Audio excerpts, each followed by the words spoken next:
கிறிஸ்துக்கள் அன்பான காலைக்கு நிகழ்ச்சி நேயர்களே, எல்லாரும் சந்தோஷமா இருக்கீங்களா? ஆல்மோஸ்ட் மாதங்களை முடிக்க காத்து கொண்டிருக்கிறோம். இந்த வேளையிலும் கூட உங்களோடு கூட இயேசுவின் நாமத்துல தேவனுடைய அன்பை குறித்து உங்களோடு பகிர்ந்து கொள்வதில் மிகுந்த மகிழ்ச்சி அடைகிறேன். இந்த நாள் உங்களுக்கு இனிய நாளாக இருக்க இயேசுவின் நாமத்துல சமாதானத்தின் வாழ்த்துதலை கூறுகிறேன்.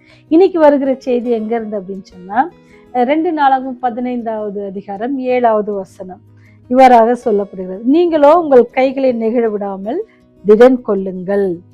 ஏன் சொன்னா உங்கள் கிரிகளுக்கு பலன் உண்டு என்றான் அப்படின்னு சொல்லி வசனம் சொல்றது. நீங்களோ உங்கள் கைகளை நெகிழ விடாமல் திடன் கொள்ளுங்கள் அப்படின்னு சொல்லி.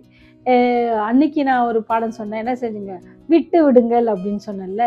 ஆனா இன்னைக்கு நமக்கு காரியம் இருந்துச்சுன்னா, உங்கள் கைகளை என்ன செய்யுங்க, நெகிழ விடாதீங்க, இன்னும் லூஸா விட்டுறாதீங்க, நினைச்சிங்க டைட்டா பிடிச்சிங்க, திடன் கொள்ளுங்கள் அப்படின்ட்டு சொல்லப்படுகிறது. நீங்க பாத்தீங்கன்னா இங்கிலாந்தை சார்ந்த ஒரு மனுஷரு, ஒரு ஓட்டப்பந்தய வீரர், எல்லாருக்கும் இந்த கதை தெரியும். ரெட்மாண்ட் என்றவர் என்ன செய்யறாருன்னு சொன்னா, பெரிய ஒரு ஒலிம்பிக் ஓட்டப்பந்தய வீரர். அவர் என்ன செய்வான்னு சொன்னா, நிறைய பரிசுகளை அவர் பெற்றிருக்காரு, நிறைய தங்க பதக்கங்களை அவர் பெற்றிருக்காரு. அந்த ஒலிம்பிக்ல 1992ஆம் ஆண்டு நடந்த ஒலிம்பிக் போட்டியில அவர் போகிறாரு. அப்படி அவர் போகும்பொழுது என்ன நடந்துச்சு அப்படின்னு சொன்னா, 400 மீட்டர் ஓட்டப்பந்தயத்துல அவர் ஓட போறாரு. அப்படி ஓட போகும் பொழுது என்ன ஆச்சு அப்படின்னு சொன்னா, ஒரு 150 கிலோ இதுல ஓடிட்டார். 150 மீட்டர் ஓடும் பொழுது என்ன ஆச்சுன்னா, அவருடைய சதை நார் என்ன செஞ்சு கிழிந்தது. அது கிழிஞ்சதுனால கீழே விழுந்துட்டாரு. அப்படி கீழே விழுந்த உடனே அவரால் என்ன செஞ்சாரு, திருப்பி எழுந்திரிச்சு அவர் எப்படியாவது ஓடி முடிக்கணும். உங்களுக்கு தெரியும் அந்த ஓட்டம் எவ்வளோ ஃபாஸ்டா ஓடுவாங்கல்ல. அப்படி ஓடும்போது இவர் என்ன செய்யறாருன்னு சொன்னா, தொடர்ந்து எல்லாரும் ஓடி முடிச்சிட்டாங்க. அதனால அவர் என்ன செய்யறாருன்னா, தொடர்ந்து இதோட ஓடிட்டு இருக்கிறாரு. அப்படி ஓடிட்டு இருக்கும் பொழுது அவரால் முடியல. ஆனா அவருக்கு மனசுல என்ன அப்படின்னா, எப்படியாச்சும் அந்த ஓட்டப்பந்தயத்துல நான் போய் அதை முடிக்கணும், நான் ஜெயிக்க மாட்டேன்னு தெரிஞ்சிருச்சு. ஆனா என்ன, எப்படியாச்சும் நான் இடையில என்ன செஞ்சிடக்கூடாது, அப்படி போயிடக்கூடாது அப்படின்னு சொல்லி ட்ராக்கை விட்டு வெளியே அந்த சைடா போயிடக்கூடாது. நான் என்ன செய்யணும், முடிவுக்கு எங்க இருக்குதோ அங்க போய் நான் தாண்டி போகணும் அப்படின்னு சொல்லி அப்படி நினைக்கிறாரு. அங்க நிறைய பேர் இருக்கிறாங்க. ஆனா அவங்க அப்பா அதை பார்த்துட்டு என்ன செய்யணும்னா, ஓடி வராரு. காவலர்களை தடுத்தா கூட என்ன செய்யல, நிக்கல, ஓடி போய் என்ன செய்யறாரு, தன்னுடைய மகனுடைய இன்னலை பார்த்து என்ன செய்யறாருச்சுன்னா, அவனை பிடித்து எப்படியாச்சும் அதை கூட நின்று அதை கிராஸ் பண்ண முடிக்கிறதுக்கு வைக்கிறாரு. இந்த மாதிரிதாங்க ஆண்டவர் கூட உங்களையும் என்ன சொல்றாரு, உங்க கைகள் என்ன செஞ்சிடாதீங்க, நெகிழ விடாதீங்க அப்படின்னு சொல்றாரு. எப்படி அந்த மனுஷன் மனசுல எப்படியாச்சும் அந்த பந்தயத்துல நான் போய் முடிக்கணும் அப்படின்னு சொல்லி இருந்துச்சோ, அதே போல நம்ம என்ன செய்யணும், விட்டு விடாமல் பாதியிலே எனக்கு இப்படி ஆயிப்போச்சு, என் காலில் என்னது அந்த தசை நார் கிழிந்துருச்சு, இனிமேல் ஒண்ணுமே பண்ண முடியாது அப்படின்ற இடத்துல கூட என்ன செஞ்சுன்னா, இல்லை முடிக்கணும் அப்படின்னு சொல்லி விடாம அவருடைய ஓட்டத்தை அவர் முடிச்சது போல ஆண்டவர் நம்மையும் கூட சில காரியங்கள் என்ன செய்யக்கூடாது, விட்டு விடாதீங்க அப்படின்ட்டு சொல்றாரு. எப்படி அந்த ஓட்டப்பந்தயக்காரர் விட்டு விடாமல் தொடர்ந்து போய் வெற்றி பெற்றாரோ, அதே போல நீங்களும் சில காரியங்கள் உங்க வாழ்க்கையில விட்டு விடாதீங்க. இதே போல உங்களுக்கு என்ன செய்யும், தசைநார் கிளையலாம், கை உடையலாம், கண்ணு தெரியாம போகலாம், வியாதிகள் வரலாம், எல்லாம் வரும். எல்லாம் வந்தாலும் கூட உங்களுடைய ஃபோக்கஸ் எங்கே தான் இருக்கணும்னு சொன்னால், நம்ம ரீச் பண்ண வேண்டிய அந்த பரலோகம் தான். அதுக்கு தேவையான காரியங்கள் இருக்கு, அதை நீங்க விட்டுடாதீங்க அப்படின்ட்டு சொல்றாங்க. அப்படி என்ன காரியங்கள் விட்டு விடாமல் இருக்கணும் அப்படின்னு சொன்னா, ஃபர்ஸ்ட் என்னன்னா, ஜெபிப்பதை விட்டு விடாதீங்க அப்படின்னு சொல்றாங்க. கஷ்டம் வரும்போது நமக்கு கண்டிப்பா எல்லாரும் சொல்லுவாங்க, கஷ்டம் வந்தா விழுந்து ஜெபிப்போம் அப்படின்னு சொல்லி. இல்லை, கஷ்டம் வரும்போது இன்னும் மனசு என்ன செய்யாது, ஆண்டவரை தேடாது.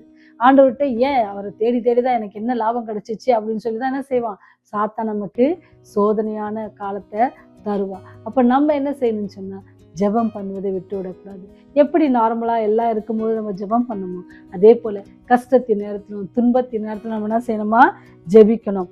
சோர்ந்து போகாமல் எப்பொழுதுன செய்யுங்க, ஜெபம் பண்ண வேண்டும் அப்படின்னு சொல்லி லூக்கா 18:1 நமக்கு சொல்லப்படுகிறது. தெளிந்த புத்தி உள்ளவர்களாய் ஜெபம் பண்ணுங்கள், ஜாக்கிரதை உள்ளவர்களாய் ஜெபம் பண்ணுங்க. எல்லா டைம்லயும் நம்ம என்ன செய்யணும், ஜெபம் பண்ணணும். ஜாக்கிரதையாகவும் நம்ம ஜெபம் பண்ணணும். அது இல்லாதபடிக்கு தெளிந்த புத்தி உள்ளவர்களாய் ஜெபம் பண்ணணும். நடக்கவே முடியாத ஒரு காரியம் இருக்கு, கண்டிப்பா அது சாத்தியம் இல்லை. இப்போ ஒரு உதாரணத்துக்கு, இப்போ யாரோ ஒருத்தவங்க இறந்துருக்குறாங்க. இப்போ என்னுடைய பாட்டி இறந்துருக்குறாங்க.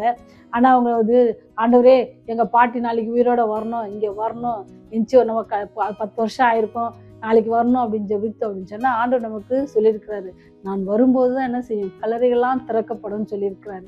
ஆண்டவர் வாக்கு மாறாத தேவன் இல்லை. அப்போ தரப்பாரு. இப்போ நீ வந்து என்னது அதுதான் தெளிந்த புத்தியோர்களாக எதற்காக நம்ம ஜெபிக்கிறோம்? இந்த உலக பொருளுக்காக ஜெபிக்கிறோமா அழுது அல்லது பரலோகத்துக்கு வரணும் வேண்டுமா ஆண்டவரே? இது எங்களுக்காக சிந்தின அந்த ரத்தத்தை ஆண்டவரே நாங்கள் உணர்ந்திருக்கிறோம், அதை நாங்கள் பின்பற்றுவோம் அப்படின்னு சொல்லி அதற்கு பலன் இல்லாமல் போகிறோம், பாவத்தில் விழுந்துடுறோம் அப்படின்னு சொல்லி ஆண்டவரத்தில் ஒத்தாசை கேட்டு நம்ம ஜெபம் பண்ணுறோமா? நம்ம தெளிந்த புத்தியுள்ளவர்களாக நம்ம ஜெபிக்கணும். அடுத்தது ஜாக்கிரதை உள்ளவர்களாக ஜெபிக்கணும். சில நேரத்தில் ஆண்டவர் இது எனக்கு நீ தந்தாலே ஆகும்னு சொல்லி சில காரியங்களை பெற்று என்ன செய்வோம்? வேதனை அடையவர்களாக இருப்போம். அப்படி இருக்கிறோமா? அதற்காக தான் எல்லா காரியங்களும் நமக்கு 1 பேதுரு 4:7 சொல்லப்படுது. என்ன அப்படின்னு சொன்னா, சாத்தானை வெல்லவும் உலகத்தில் சம்பவிக்கிற கேடுபாடுகளுக்கான எல்லாவற்றையும் நாம் தப்பித்து கொள்வதற்கும் ஜெபம் இருக்குன்னா ரொம்ப அவசியமா இருக்குது. அப்படி அவசியமான ஒரு காரியத்தை நம்ம என்ன செஞ்சிடக்கூடாது, விட்டுவிட கூடாது. அது நம்ம என்ன செய்யணும்? நம்முடைய கைகளை நெகிழ விடாதபடிக்கு அதை என்ன செய்யணும்? நம்ம திடன் கொள்ள வேண்டும், தைரியப்படுத்தி கொள்ளணும் அப்படின்ட்டு சொல்லப்படுகிறது. 2வது காரியம் என்னன்னு சொன்னா, சபை கூடி வருதலை நம்ம விட்டுவிடக்கூடாது. அநேக வேளைகளை இப்பெல்லாம் வந்து ஜூம்ல பார்க்குறோம், யூடியூப்ல இருக்கு, அப்புறம் பார்த்துக்கலாம் அப்படின்னு நினைக்கிறோம். இல்லை, சபை கூடுதலை நம்ம விட்டுவிடக்கூடாது. நீங்கள் எந்த சர்ச்சுக்கெல்லாம் போகிறீங்களோ அங்கெல்லாம் போங்க. ஏன்னு சொன்னால் அங்கே போகும்போது ஒவ்வொரு வாரமும் உங்களுடைய ஊழியக்காரர் என்ன செய்வாங்க? நல்ல செய்திகளை தருவாங்க. அது என்ன செய்ய முடியும்? ஆவிக்குரிய வாழ்க்கைக்கு இன்னும் கூட என்ன செய்யும்? ஆண்டவரோடு நெருங்கி ஜீவிக்க அது வருவோம். அநேகரை சந்திப்பீங்க, அநேகருடைய சாட்சிகளை கேட்க முடியும் உங்களால். மனுஷர்களை வந்து நீங்கள் ஃபோனில் பேசுகிறதோ இதை பார்க்குறதோ அல்லது யூடியூப்பில் பார்க்குறதோ அவ்வளோ ஒரு ஆவிக்குரிய வாழ்க்கையில் அவர் உற்சாகத்தை தராது, அவர் ஒரு இதை தராது, நம்பிக்கையை தராது. தைரியமாக நேரடியாக ஒரு மனுஷரோடு பேசுவது அல்லது உரையாடுவது வந்து எப்படி இருக்கும்னு சொன்னால் அது ரொம்ப நல்லா இருக்கும். அது நமக்கும் என்ன செய்யும்? சந்தோஷத்தை தரும். நம்மளோட பேசுகிறவர்களுக்கும் அது சந்தோஷத்தை தரும். ஆறுதலான வார்த்தைகளை பகிர்ந்து கொள்ள முடியும். யூடியூப்பில் நீங்கள் வந்து செய்திகளை தான் பார்ப்பீங்க, மனுஷர்களையே பார்க்க முடியாது அல்லது அவருடைய பேச முடியாது. அவருடைய கடந்த வாரத்தில் அவங்க என்ன கஷ்டப்பட்டாங்கன்றத யார்ட்டாவது ஷேர் பண்ணுவாங்க. அதை நீங்கள் அவங்களுக்கு ஆறுதலான 2 வார்த்தைகளை சொல்ல ஆண்டவர் உங்களை பயன்படுத்த காத்திருப்பாங்க. அதனால நீங்கள் ஆலயத்துக்கு செல்லுங்க. ஆலயம் சென்று என்ன செய்யுங்க? தேவனை தரிசிங்க. அவர் உங்களை அங்கேயும் ஆசீர்வதிப்பார். அங்கேயும் அநேகருக்கு நீங்களும் ஆசீர்வாதமாக இருப்பீங்க. அது 2வது காரியம். இன்னொரு காரியம் என்னன்னு சொன்னால், தைரியத்தை என்ன செஞ்சிடாதீங்க, விட்டு விடாதீங்க. வாழ்க்கையில் என்ன நடந்தாலும் என்ன பிரச்சனைகள் வந்தாலும் தைரியமாக மேற்கொள்ளுங்க. ஏன்னு சொன்னால் நம்மோடு இருக்கிறவர் பெரியவர். நம்முடைய பிரச்சனையை காட்டிலும் நாம் வணங்குகிற தேவன், நான் ஆராதிக்கிற தேவன் எப்படி பெரியவர். அவர் பெரிய காரியங்கள், பெரிய அற்புதங்களை செய்வார். ஏன்னு சொன்னால் அவர் விசுவாசிக்கிறவர்கள் என்ன செய்வாங்களாம்? மரித்தாலும் பிழைப்பார் அப்படின்னு சொல்லப்படுது. அப்படி விசுவாசத்தில் தைரியமாக இருப்போம். எது நடந்தாலும், சோதனைகள் எதுவாக இருந்தாலும், மரணமே நேரிட்டாலும் அதற்காக நம்ம பயப்படாதபடிக்கு தைரியம் கொண்டு திடமனதோட ஆண்டவரை நம்ம பின்பற்றணும். நம்முடைய கைகளை நெகிழ விடாமல் என்ன செய்யணுமா? திடன் கொண்டவர்களாக ஜீவிக்கணும் அப்படின்னு சொல்லி இன்னைக்கு நமக்கு வருகிற செய்தியாக இருக்குது. இப்பேற்பட்ட நல்ல செய்திகளை கேட்கிற நீங்களும் நானும் நம்முடைய ஆண்டவருடைய பாதத்துல நம்ம ஒப்பு கொடுத்து என்னென்ன காரியங்களை விடணுமோ விட்டுட்டு எந்தெந்த காரியங்களை விடாமல் பற்றி கொள்ளணுமோ ஜெபத்தை நம்ம தரித்திருப்போம். சபை கூடுதல நிலைத்திருப்போம். தைரியத்தோட விசுவாச வாழ்க்கையில தொடர்ந்து செல்வோம். தேவன் நம்மோடு கூட அவர் நடக்க ஆயத்தமா இருக்கிறார். நீங்க அவர் கையை பிடிச்சு நடக்க ஆயத்தமா இருக்கீங்களா? ஜெபம் செய்வோம். வானாதி வானங்களில் வீற்றிருந்து பூமியின் மனுமக்களை கண்ணோக்கி பார்க்கறதான பரலோக தந்தையே, எங்களுடைய வாழ்க்கையிலே நாங்கள் சோர்ந்து போகும் பொழுது அல்லது நாங்கள் அதைரியப்படும் பொழுது நீங்கள் அதை எப்படி இருக்க வேண்டும் என்று சொல்லி நீ கொடுத்த இந்த நம்பிக்கையின் செய்திக்காக நன்றி ஆண்டவரே. நாங்கள் எல்லா சூழ்நிலையிலும் ஜெப ஜீவியம் செய்ய எங்களுக்கு உதவி செய்யுங்க. ஜெபத்தை விட்டு விடாதபடிக்கு உம்மோடு கூட இருக்கிற அந்த உறவை எப்பொழுதும் தொடர்ந்து செய்ய எங்களுக்கு உதவி செய்யுங்க. நாங்கள் செல்லுகிற சபைகளுக்காக ஜெபிக்கிறோம். அந்த சபைகளை எல்லாவற்றையும் ஆசீர்வதிங்க ஆண்டவரே. ஒருவேளை நாங்கள் அநேக நாட்கள் சபைக்கு செல்லாவிட்டாலும் கூட இந்த நாளில் ஒரு நல்ல முடிவெடுத்து நாங்கள் ஆராதனைகளை பங்கு கொள்கிற பிள்ளைகளாக ஒவ்வொருவரும் மாற்றி அமைத்தருளுங்க சாமி. தைரியமாக இருக்க கிருபை செய்யுங்க. சாத்தான் எங்களை சுற்றிலும் எழுப்புகிற எல்லா ஆயுதமும் ஆண்டவரே வாய்க்காதபடிக்கு நீர் செய்ய வல்லவராக இருக்கிறீர் என்பதை நாங்கள் விசுவாசித்து தைரியத்தோடு எங்களுடைய ஜீவியத்தை நாங்கள் செய்ய எங்களுக்கு உதவி செய்யுங்க. உடைய பலத்தினால் எங்களை இடைக்கட்டுங்க.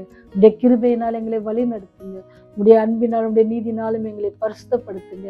உடைய ராஜ்யம் வரும்போது எங்களை மோடு கூட அழைத்து செல்லுகிற அந்த ஸ்லாக்கி பெற எங்களுக்கு நீர் கிருபை செய்தல வேண்டுமா? இயேசுவின் வழியாக ஜெபிக்கிறோம் ஜீவனுள்ள நல்ல தகப்பனே. ஆமென்.